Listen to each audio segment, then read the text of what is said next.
Two things. Number one, it's my birthday. Number two, we're at Goodwood for what might be a race. I don't actually have a place again. Guys, welcome back to the What Life. Let's roll.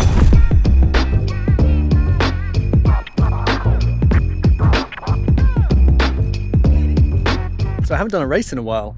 I think the last one I did was the Swindon Road Race, which didn't work out too well. I came down to Goodwood about 3-4 weeks ago, but it was going to be a handicap race, and it was so windy that it actually got cancelled. So they are hosting one last race for the year, the last Goodwood race. There is a 2-3 and then there's a 4. The 2-3 has 100 riders in it. I need someone to not turn up so I can get a spot so I can join in, is what I need. So that's what we're hoping for. But I haven't raced since getting back from the Alps and Mallorca. So this will be my first kind of race in 6 weeks, something like that. So I'd love to get out there, you know, it's 12th of August, kind of be wicked. And it's like 30 degrees today, which I think makes for like a good environment. Super busy, like loads of people will want to come racing. It will be like a really exciting one to be part of. I haven't done a Goodwood race with like massive numbers. Or certainly haven't done one that's like 100 riders. That'd be insane.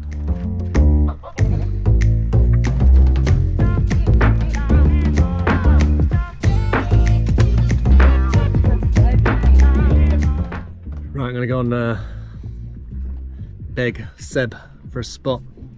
See if we can sort something out. I'd love to race tonight. I'd love to have not driven 2 hours for no reason.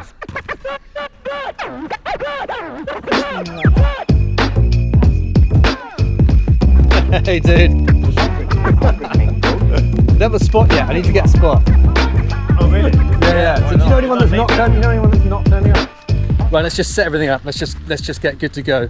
Still no spot. I've got 35 minutes, but I would like to get warm up in. Obviously that'd be cool. Seb, who organises the race, is the RD.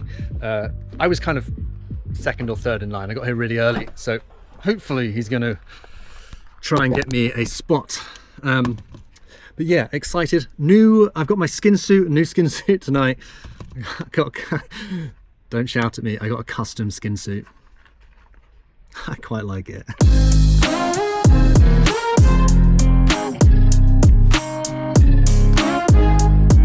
Right, usual Goodwood vibes, which is, I think it's like 10 laps, it's a 2-3 race, 10 laps, 100 riders would mean basically just trying to hold wheels in the group. I've got no doubt that someone will try and send it with 100 riders. Like, there has to be an attempt for a breakaway. We'll see what happens once we get out there. Yeah, haven't raced for 6 or so weeks, maybe even more. So I'm excited about it, really looking forward to it. And yeah, B, do you lose any of the, you know, the know-how? I hope not. I don't think so.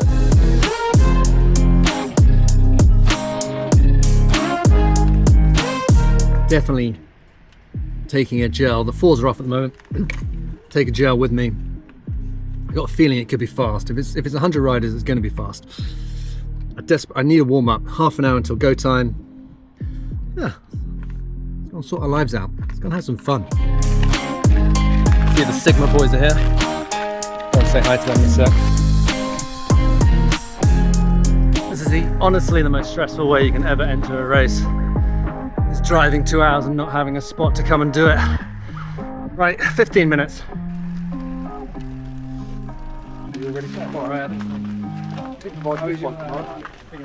Got 1 minute until the cut-off and I can grab a spot. So it looks like I should be racing, but I hate doing it this way. It's my second time this season doing this. It's way too stressful. Don't do it this way. Problem is that BC sign-ons close like Friday, I think, or maybe even Sunday. I don't know, but it's Tuesday today. I didn't decide I was going to do it until yesterday.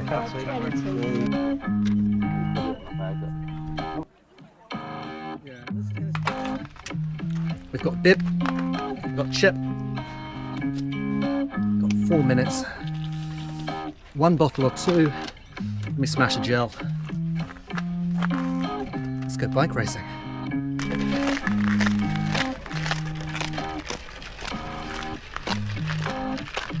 So there's no game plan tonight, just enjoy it.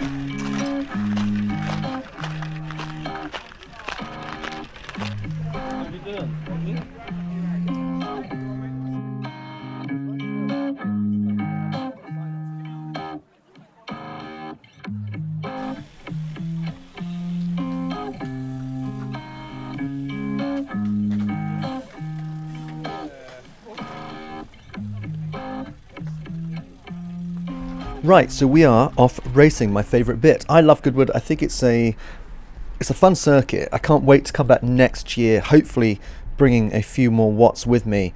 Then I can get in some more breaks, kind of make it a bit more interesting. Because with 100 riders, I kind of had my suspicion that this wasn't going to be like a hugely interesting race for me, because there were some really good riders there. There was a big prize purse, so I don't know what the winner walks away with, but it was some money. So you get a lot of the good riders come along. So I knew that my ability wasn't, I wasn't going to be able to get in breaks, wasn't be able to go down the road.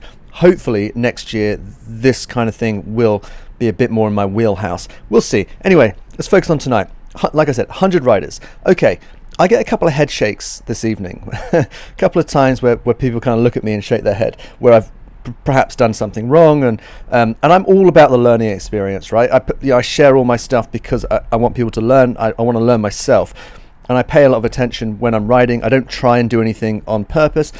Sharing the things that I do wrong, I guess I'm hoping can help a few other people. Now this first one, I will 100% admit I actually don't understand. I watched it 4 or 5 times. I was going to watch it again, then I was like, actually, do you know what, I can't. Anyway, we're coming up and through the group. The group is slightly stringing out. We're going over 50k an hour, 33 miles an hour, so we're like 50 odd k an hour. So Joe Hill, who's a phenomenal rider who won this race.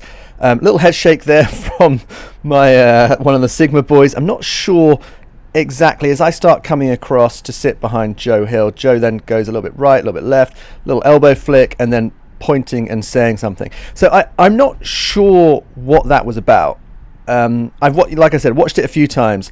Still no idea what I did necessarily wrong, or what warranted a head shake and then pointing down. And I'm all about the learning experiences. You keep it constructive. You can write what you want in the comments. As long as it's not rude, you can happily say, "Oh well, this is this and this is that." I don't mind that. I'm all about that because I want to learn. I want other people to learn. Keep it constructive. Say what you want. Anyway, so I no idea what that was about. When that happened, I was like, why is someone like shaking their head at me, pointing down at my tire? I've got a feeling it's because they wanted me in a place where I wasn't, but I also feel like I wasn't in a place where I shouldn't be. And you'll see later I end up in a place where I shouldn't be. Anyway, we're now 36, 37 miles an hour as the front group goes. The position that I was in after that basically meant that I had to I felt like I had to close that down, had to put the watts down to do that. It starts breaking up a little bit. I don't want any of this smoke. I'm in the wrong place. We're going past the 4s who have just finished. This is lap 2, by the way. So very start of the race.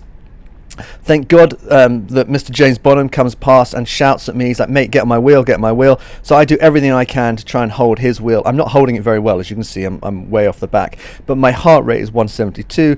Once I'm over 171, that's like threshold, like upper end of threshold. 174. I shoulder check over my left shoulder to make sure it's clear so I can pull out, because I couldn't keep working that hard. Heart rate goes up to 175. I think I nudged 176 at one point, and now I'm basically shoulder checking again because I want to get back in. I don't want the whole group to come past. But you know that when the group is single file strung out with 100 riders, that it is going quickly. So got myself in a funny situation where I didn't really want to be in that top 10 wheels. I think this is probably one of the fastest points. Well, this is definitely the fastest point in the race for me. So in terms of putting the watts down, I didn't end up going anywhere near that top 10, 15 wheels again.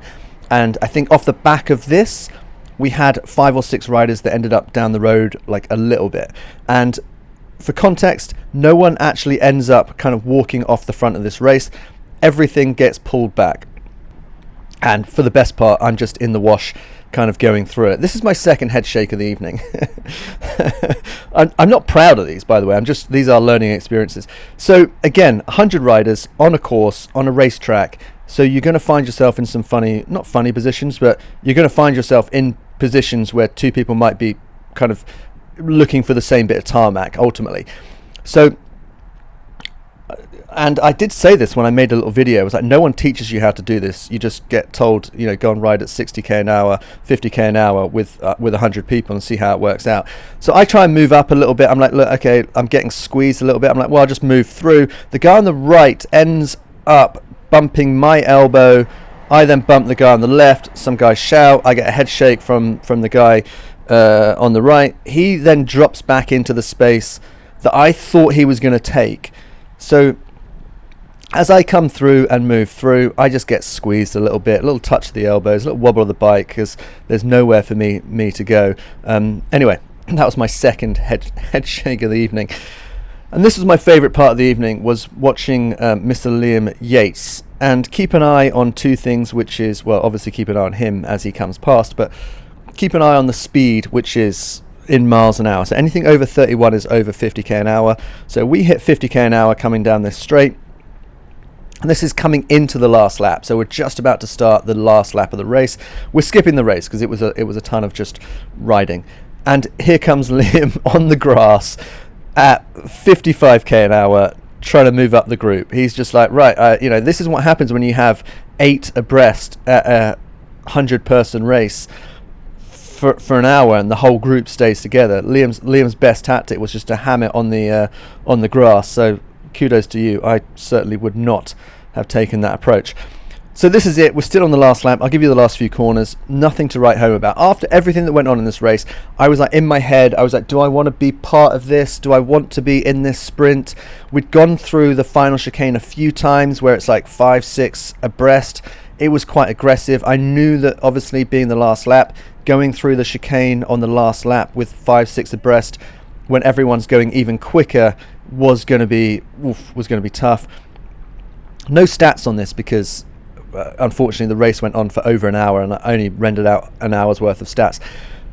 But it's quick. This was our fastest through the chicane that we went, obviously, because we're coming through the chicane into the sprint. I was kind of a bit tentative about this. I was kind of trying to figure out, do I want to try and kind of push positions, and then I just decided that I didn't really want to 100% try and kind of nose my way through or try and commit to anything. But also I understood that because we are moving fast and quick, you have to be committed to a certain level. So I wasn't too fussed about like the group having that kind of 8 to 10 yards on me. I also know that they're going to hit their brakes as they come into the corner, which would then bring me up a little bit.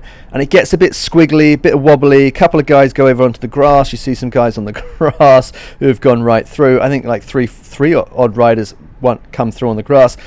Myself and Jake on the trek then just go out into a sprint as he's kind of shouting across at me to keep the watts down and kind of hammer it through. So that was it. That was the 2-3, averaging 48k an hour. Thanks, Jake, for the little sprint motivation.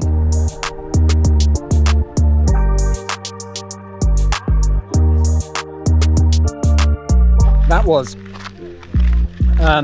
my first experience of going that fast, that hard, with that many people. That definitely felt like my first experience of, I don't know how to describe it, like a bump in the racing, as in it was a bump up, like a level up, way faster, way more people, a little bit more intense. Sat in the group was fine. In terms of effort, sat on the front of the group was really hard.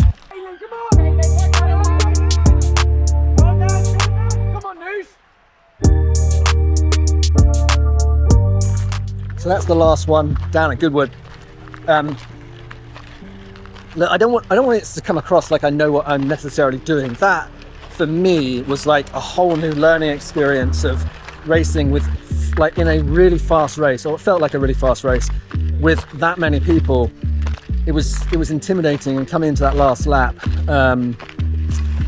like a lot of the time, I have a YouTube channel, but that doesn't mean I I necessarily, I don't want to come across like I'm the authority on anything. That was massively just like me trying to learn for 60 minutes of just like do the right thing. And yeah, because it is hard. No one teaches you how to ride at 55k an hour in a group of 100 people. You just sign up to a race and end up doing it. And it is quite intimidating. So part of that is just like, don't do anything wrong. And always just trying to be like, even if you do something wrong, it's 100% just not on purpose. And I get that.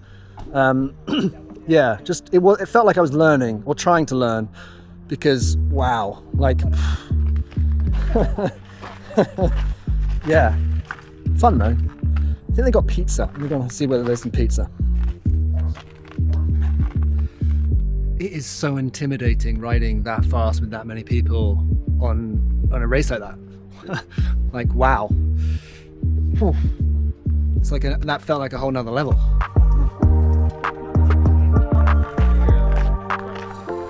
Right, that was a fast race. Like officially, it's my full debrief on it. That was quick. These boys ride bikes fast, and as I said, you don't get taught how to do something like that. You just turn up and have to do it. And oh, yes, I enjoyed it. I need to get better at doing warm-ups, like rollers and things like that, as we are getting a little bit better at doing this stuff. Although this is the end of the season, so it's nice to finish off an event with a race like that. The 2-hour drive home. But yeah, when those races, like I didn't do any work tonight in terms of like putting in the effort to close moves or be in moves or anything like that. But yeah, still nice to roll around with the guys. A lot of concentration. It took so much concentration. I don't want anyone to think that like I don't put a lot of effort into like worrying about where I am. Like I don't turn up to these things as a guy that makes YouTube content thinking that I know everything. I don't. 100%. I'm out there being like, do not mess this up, because there's 99 other people here going 50k an hour for an hour, and if it goes wrong, it feels like it could be really bad. So I'm happy that it all stayed up, and yeah, like every ride at the moment is a lesson, and that was a fast lesson. Right, that's it. We're going to wrap that one up. I've got nothing else to say. End of season. Been a great year. I've learned a lot. Most importantly, I've learned a lot, and I've got better at riding a bike. What more can you want? Thanks for joining in, guys. See you on another one soon.